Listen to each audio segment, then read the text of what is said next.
नमस्कार, मैं हूं आपके साथ शिप्रा झा। आप सभी दर्शकों का अन्नदाता के कार्यक्रम में स्वागत करती हूं। किसान का जीवन बहुत ही मुश्किल होता है। वो अपने खेतों में लंबे समय तक काम करता है, उसका ध्यान सदैव फसल में ही लगा रहता है। वे अपनी कड़ी मेहनत की ताकत पर अपना जीवन व्यतीत करते हैं और ऐसे ही किसानों की प्रगति के लिए हम खेती बाड़ी से जुड़ी हुई बहुत सी नई लाभकारी जानकारियां हर रोज सुबह लेकर आते हैं। तो चलिए कार्यक्रम शुरू करने से पहले देखते हैं क्या है आज के अन्नदाता में। तिल की फसल में समय पर करें रोगों का नियंत्रण।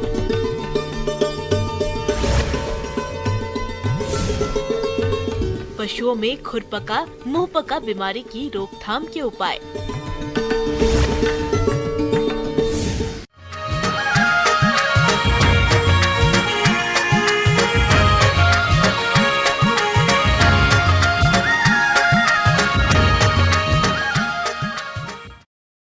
खरीफ फसल में तिल का अपना एक महत्वपूर्ण स्थान है और इसका उत्पादन साल में 3 बार किया जा सकता है। जिन किसान भाइयों ने देरी से तिल की बुआई की है, उनकी फसल इस समय रोगों का प्रकोप झेल रही होगी। तो आप इन रोगों के नियंत्रण के लिए क्या करें, इसकी समस्त जानकारी के लिए मिलते हैं वरिष्ठ कृषि वैज्ञानिक डॉक्टर सुषमा नेमा से।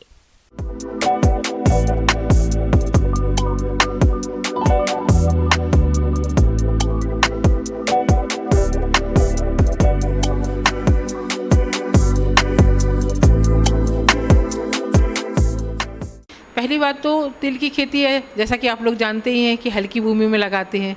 लेकिन अगर फिर भी कहीं पे भी उसमें जल जमा हो गया है तो हमको उसका भराव नहीं होने देना है। उसके आसपास नालियां बना के पानी को निकाल देना है। उसके अतिरिक्त उसमें इस समय अगर पानी बरसता रहता है तो विभिन्न प्रकार के रोग आते हैं, उनका निदान करते रहें तो भी हम तिल की अच्छी उपज प्राप्त कर सकते हैं। किसान भाइयों, तिल की फसल को रोगों द्वारा नुकसान पहुंचाया जाता है, जिसकी वजह से फसल के उत्पादन में भारी कमी आ जाती है। तो आप इनकी पहचान कर नियंत्रण कैसे करें, आइए जान लेते हैं। अगर पौधे बड़े हो गए हैं तो इसमें फाइटोप्थोरा, पत्ती धब्बा रोग या गलन रोग की समस्या आती है। तो इससे जहाँ पानी अधिक होता है या ज़मीन थोड़ी भारी है, उस क्षेत्र में इस रोग की समस्या ज़्यादा आती है। उसमें पत्तियों की अगर हम देखें, पौधे की सबसे पहले निचली पत्तियों पे पनीले धब्बे बनते हैं और बाद में ये धब्बे बड़े आकार के रूप ले लेते हैं और अन्य पत्तियों को भी ग्रसित कर देते हैं और इस तरह से पूरा पौधा झुलस जाता है और कभी कभी मर भी जाता है। तो इसके लिए हम जैसे ही रोग के लक्षण दिखाई दें, निचली पत्तियों को ध्यान में रखें और रोग के लक्षण दिखाई देते ही मैनकोजेब दवा या रिडोमिल MZ दवा का छिड़काव करें। 2.5 ग्राम दवा 1 लीटर पानी में घोलकर छिड़काव करें। इसके बाद इसमें पौधे में एक पत्ती धब्बा रोग आता है, जिसे कि हम अल्टरनेरिया पत्ती धब्बा रोग कहते हैं। इसमें पत्तियों पर, टहनियों पर और बाद में जो कैप्सूल या इसकी फलियां बनती हैं उसके ऊपर भी धब्बे बनते हैं। ये कभी कभी गोल होते हैं, कभी कभी अनियमित आकार के होते हैं। इस रोग से बचाव करना है तो हम मैनकोजेब दवा का या क्विंटाल दवा का छिड़काव कर सकते हैं। दोनों दवा, अगर मैनकोजेब लेना तो 2.5 ग्राम दवा 1 लीटर पानी में, अगर क्विंटाल लेना है तो 2 ग्राम दवा 1 लीटर पानी में घोलकर छिड़काव करें। इसके अलावा तिल की फसल में भभूतिया रोग का प्रकोप भी होता है। इस रोग का आक्रमण सितंबर माह के आरंभ में मौसम अनुकूल होने पर पत्तियों की सतह पर सफेद चूर्ण के रूप में फफूंद जमा हो जाती है, जिसके कारण पत्तियां पीली पड़कर सूखने लगती हैं और बाद में ये पत्तियां झड़ जाती हैं। इस रोग की रोकथाम के लिए रोग के लक्षण दिखाई देते ही घुलनशील गंधक की 3 ग्राम मात्रा का प्रति लीटर पानी के हिसाब से घोल बनाकर 2 से 3 छिड़काव अवश्य करें। इसके अतिरिक्त बैक्टीरियल या जीवाणुज धब्बा या जीवाणु झुलसा रोग का भी प्रकोप होता है। इसके लिए हमको ताम्रयुक्त फफूंदनाशी और उसके साथ साथ कोई एंटीबायोटिक जैसे स्टेप्टोसाइक्लिन दवा, उसका भी मिश्रण का छिड़काव करना होता है। ये दवा का हम छिड़काव करें तो हम इन जो जीवाणु जनित रोग हैं उससे भी छुटकारा पा सकते हैं और तिल की अच्छी उपज प्राप्त कर सकते हैं। तिल की अच्छी बढ़वार होगी तो उससे अच्छी उपज हमें मिलेगी। इसके बाद जब फूल आने की अवस्था होती है तो उसमें बीमारी आती है जो कीटों के द्वारा फैलती है, जैसे कि बंध्यता रोग या बंधवा रोग या फाइलोडी रोग वैज्ञानिक भाषा में बोलते हैं। इसमें जो पुष्पीय भाग है और ऊपर की पत्तियां हैं ये छोटे छोटे गुच्छों नुमा हो जाती हैं और वो गहरे हरे रंग की हो जाती हैं। तो उसमें कभी बाद में फूल और फलियां नहीं आते हैं और हमें टोटल नुकसान उठाना पड़ता है। तो अगर हमें खेत में यदा कदा ऐसे पौधे दिखाई देते हैं तो उन पौधों को पहले तो हम उखाड़ कर या काट कर अलग फेंक दें, नष्ट कर दें। जब रोग का प्रकोप अगर बढ़ने लगता है तो हमें कुछ कीटनाशक दवा, क्योंकि ये जो रोग है ये फुदका या लीफ हॉपर कीटों से फैलता है। लीफ हॉपर को मारने के लिए हमको कोई भी कीटनाशक दवा, नीम का तेल का उपयोग या इमिडाक्लोप्रिड दवा, अगर हमको इमिडाक्लोप्रिड लेना है तो इसको 10 लीटर पानी में 3 ml हमको मिलाना होगा। बहुत कम मात्रा में लगता है। ये दवा का हम छिड़काव करें तो हम उससे भी छुटकारा पा सकते हैं और तिल की अच्छी उपज प्राप्त कर सकते हैं। तिल की अच्छी बढ़वार होगी तो उससे अच्छी उपज हमें मिलेगी। किसान भाइयों, अब लेते हैं एक छोटा सा ब्रेक।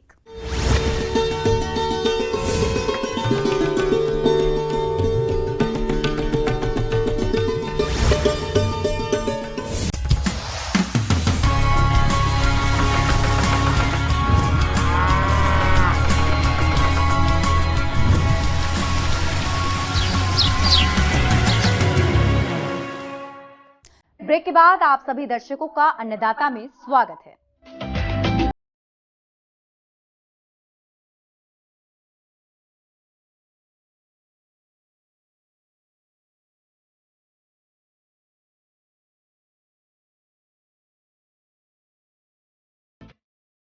हमारे प्रदेश के बहुत से पशुपालक भाई दुधारू पशुओं का पालन कर रहे हैं और वो अच्छा लाभ भी प्राप्त कर रहे हैं, लेकिन कभी-कभी कुछ पशुपालक भाइयों के पशुओं में खुरपका, मुंहपका रोग की समस्या देखने में आती है, जिसका समय से निदान करना बहुत ही जरूरी होता है।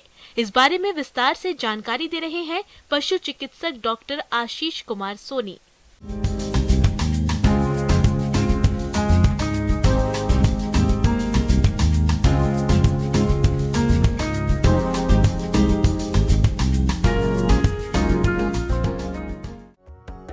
मुंहपका खुरपका रोग, जिसे हम एफएमडी के नाम से भी जानते हैं, ये गाय, भैंस, भेड़, बकरी, सुअर आदि पालतू पशुओं में होने वाला एक अत्यधिक संक्रामक रोग है। खासकर दुधारू गाय और भैंस में ये बीमारी अधिक नुकसानदायक होती है। ये रोग एक अत्यंत सूक्ष्म विषाणु से होता है। ये पशुओं में अत्यधिक तेजी से फैलने वाला रोग है। अब इस रोग के लक्षण जानना बहुत आवश्यक है। तो प्रमुख रूप से देखा जाए तो यह रोग गाय और भैंसों में ज़्यादातर पाया जाता है। रोग की पहली पहचान यह है कि इससे तेज़ बुखार आता है। शुरुआत में पशु के मुख से लार बहती है। पशु को चारा चबाने में अत्यंत दिक्कत होती है। कुछ समय बीत जाने के बाद जो खुर होते हैं, खुरों में घाव बनने लगते हैं। पशु को चलने में अत्यधिक तकलीफ होती है। इसके अतिरिक्त जो दुधारू पशु हैं उनमें दुग्ध उत्पादन बहुत तेज़ी से गिरता है। अगर पशु गर्भावस्था में है तो कई बार गर्भपात भी हो जाता है। तो देखा जाए तो यह आर्थिक रूप से बहुत ही हानि करता है। बीमार पशु के मुंह मसूड़े जीभ के ऊपर नीचे ओठ के अंदर का भाग खुरों के बीच के जगह पर छोटे छोटे दाने से उभर आते हैं। फिर धीरे धीरे ये दाने आपस में मिलकर बड़ा छाला बनाते हैं। समय पाकर ये छाले फल जाते हैं और उनमें जख्म हो जाता है।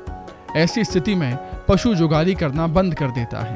पैरों के जख्मों में जब कीचड़, मिट्टी आदि लगती है तो उनमें कीड़े पड़ जाते हैं और उनमें बहुत दर्द होता है।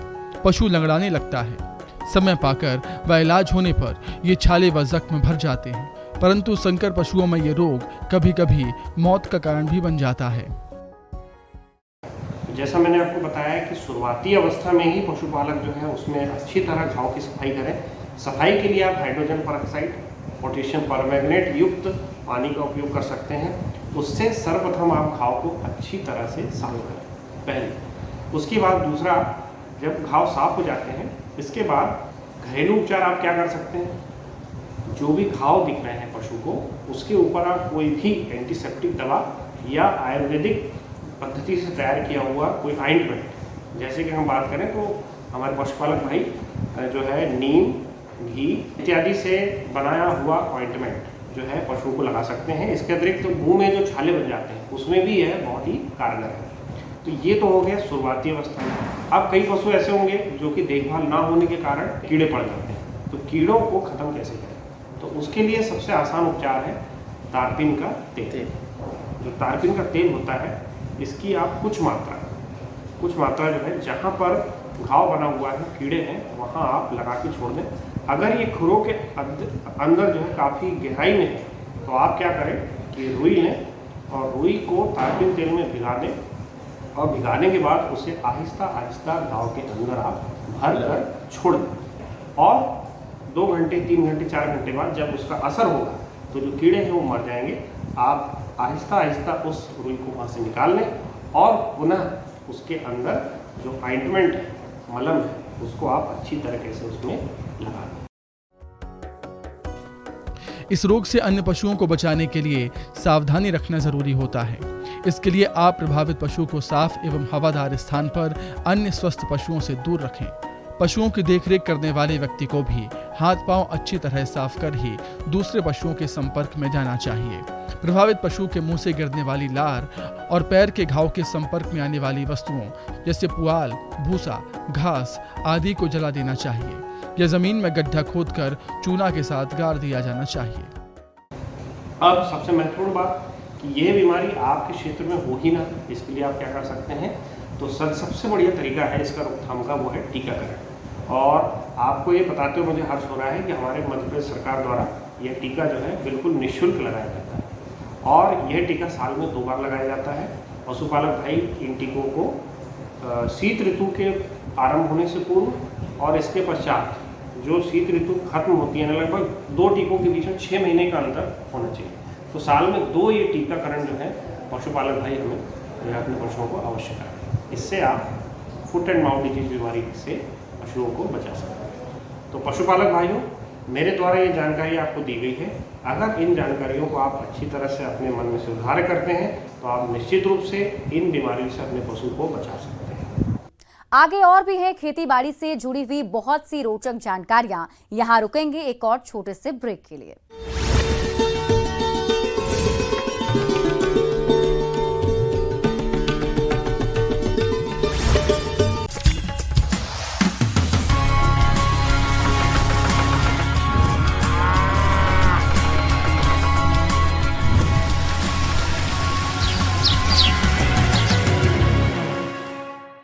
ब्रेक के बाद एक बार फिर से आप सभी दर्शकों का अन्नदाता के खास कार्यक्रम में स्वागत है।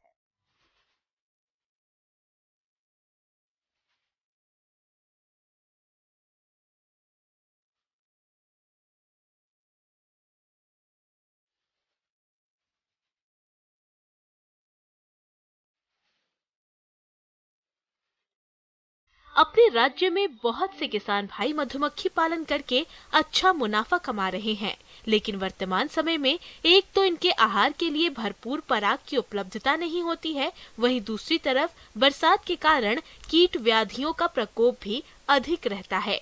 तो मौन पालक भाई किस तरह से करें मधुमक्खियों और मधु बॉक्सों की देखरेख, इस बारे में जानकारी दे रहे हैं प्रधान वैज्ञानिक डॉक्टर हरीश शर्मा।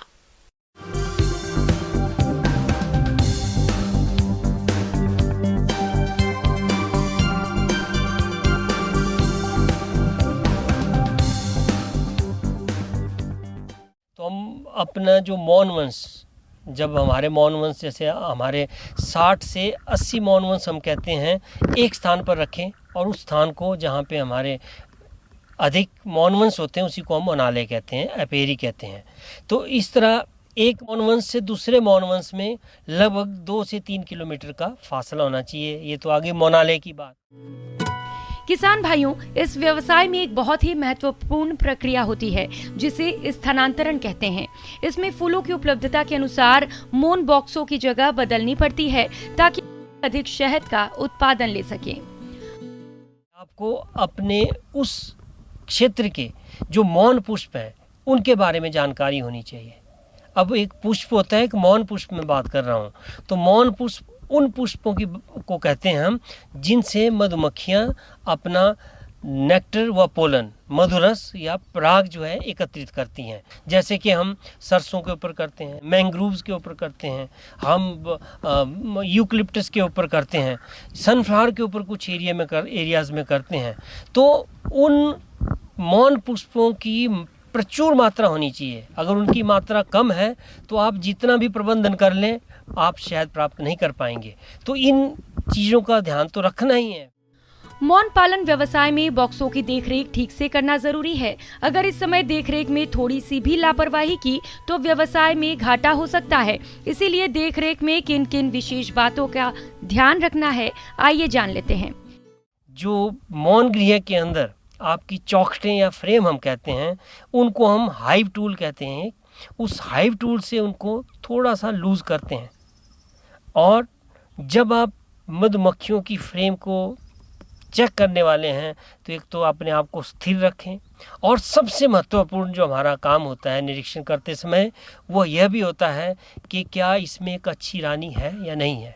मौनवंश जितना सशक्त हो, लेकिन उसके आगे सशक्त तो तभी होगा जब हमारे उसमें एक अच्छी युवा रानी जो होगी वो उपलब्ध होगी।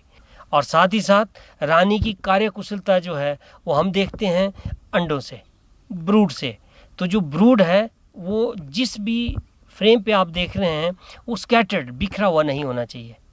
साथ ही साथ अगर अंडे दिख रहे हैं तो अंडे एक ही डायरेक्शन में और एक साथ सभी के सभी कोस्ट में होने चाहिए। अन्यथा जो रानी है वो बूढ़ी हो चली है, उस रानी को बदलने की आवश्यकता है। और हर एक फ्रेम को आराम से उठा करके ऊपर जब आप निकालेंगे तो उसमें आप देखेंगे कि उसमें पराग कितना है, उसमें शहद है तो शहद कितना है, अगर शिशु हैं तो क्या उसमें अंडे हैं, क्या उसमें शिशु हैं, और या बंद ब्रूड जिसको कहते हैं हम किस अवस्था में हैं, वो आपने देखना है। और अपने लिए आप उसका रिकॉर्ड भी रख सकते हैं कि हमारे किस फ्रेम पे ये जो पराग, शिशु या ब्रूड व अंडे की कितनी मात्रा है। अब इसमें हम निरीक्षण करते हुए एक तो मधुमक्खियों में देखेंगे कि भोजन है या नहीं है, भोजन इनका शहद होता है या पराग होता है, तो उसको देखेंगे। और जो स्थान जहाँ रखें हम, वहाँ पे एक पानी का प्रावधान आवश्यक करें। इससे भी आपके जो मौनवंश है वहाँ पे हमेशा जो है स्वस्थ रहेंगे। और साथ साथ हम ये सुनिश्चित करेंगे कि कोई बीमारी तो नहीं है। तो बीमारी वयस्क मधुमक्खी में भी हो सकती है, और जब अंदर देखते हैं हम तो शिशुओं में देखने की कोशिश करते हैं। तो शिशु को भी हम देखेंगे कि उसमें जो शिशु है क्या उसका रंग जो है वो सफ़ेद है, अगर नहीं है तो उसमें क्या दिक्कत है, क्या उसकी पोजीशनिंग ठीक है या वो उल्टा पड़ा हुआ है, फूला हुआ है, तो वो भी हम कहते हैं कि उसमें कोई बीमारी है। किसान भाइयों, अगर आप मौन पालन शुरू करना चाहते हैं तो अपने जिले के उद्यान अधिकारी से संपर्क करें और इस व्यवसाय को शुरू करने में जो भी तकलीफ बातें हैं उसकी जानकारी लें तथा इस पर मिलने वाले अनुदान के बारे में भी पूरी जानकारी लें। इस व्यवसाय को भूमिहीन लोग जो हैं, छोटे स्तर पर जो किसान हैं, युवा है, तो महिलाएं हैं, कोई भी वर्ग इसको बड़ी सुगमता से अपना सकता है।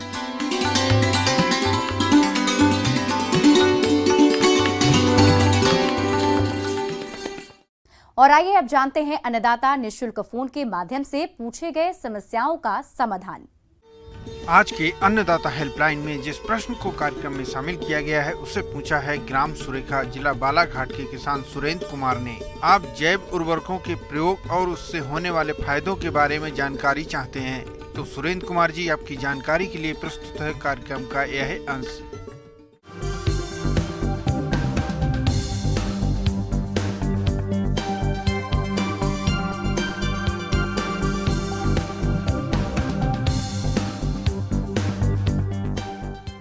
आज हम चर्चा करने के लिए खड़े हैं बायो फर्टिलाइज़र के बारे में। बायो फर्टिलाइज़र को हिंदी में कहते हैं जीवाणु खाद। जैसा कि शब्द से ही पता चलता है, जीवाणु खाद।